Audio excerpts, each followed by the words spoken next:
Every country runs on a core set of rules, right? A foundational document that kind of lays out the entire plan for the nation. It's the ultimate authority. Today, we're cracking open the blueprint for the Lao People's Democratic Republic, its constitution. Let's see what makes it tick. So, what's actually in a document like this?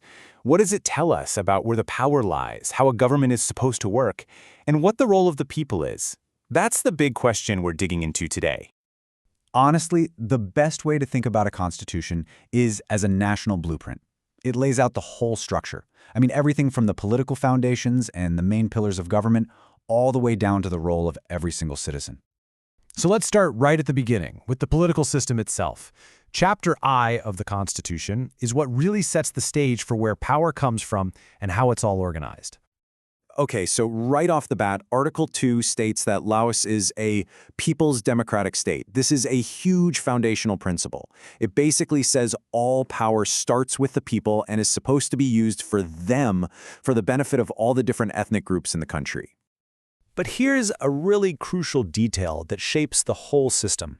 Article 3 clarifies that this power is exercised through a political system where the Lao People's Revolutionary Party is the leading nucleus. So this centralizes the state's political direction and leadership.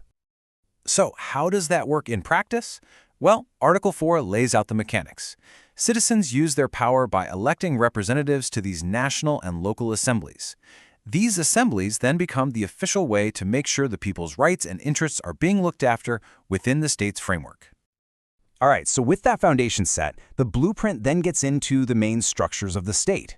Let's move on to the three main pillars of government and see how the architecture is built on top of that political groundwork. First up is the legislative branch.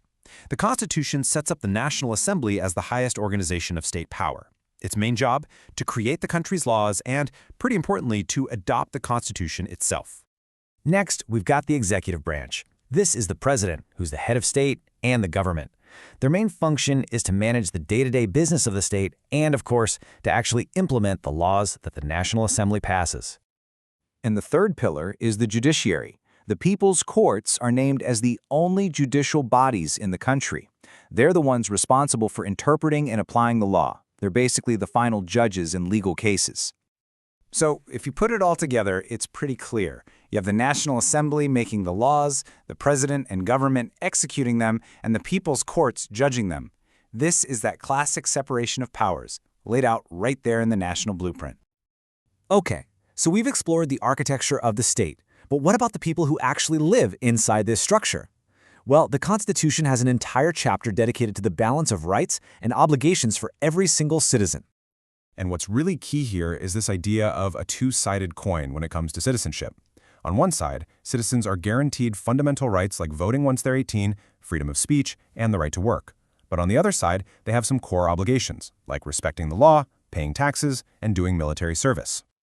So finally, a blueprint isn't just about the structure. It's about what you're trying to build in the end. So, what's the socioeconomic vision this whole Constitution is designed to create? This quote from Article 13 is absolutely central to the country's economic model. It defines the economy as market-oriented, which means it allows for things like competition and entrepreneurship. But it does all this while following a socialist path. It's a really interesting hybrid model that tries to blend market forces with state guidance and social goals. And this economic engine isn't just running for the sake of growth. It's explicitly aimed at achieving specific things for society. The Constitution points toward goals like better education and public health, protecting the environment, preserving the culture, and developing key sectors like tourism. So when you put all the pieces together, the Lao Constitution really is a blueprint for a unified nation. It sets up a political system with a clear leading center and a government designed to achieve socialist goals, all powered by the engine of a market-oriented economy. And that leaves us with one last big thought. We've walked through the blueprint, but the real question is, how does a foundational document like this translate from words on a page into actual practice? How does it shape the daily reality and the lived experiences of its citizens? Now that's something to really think about.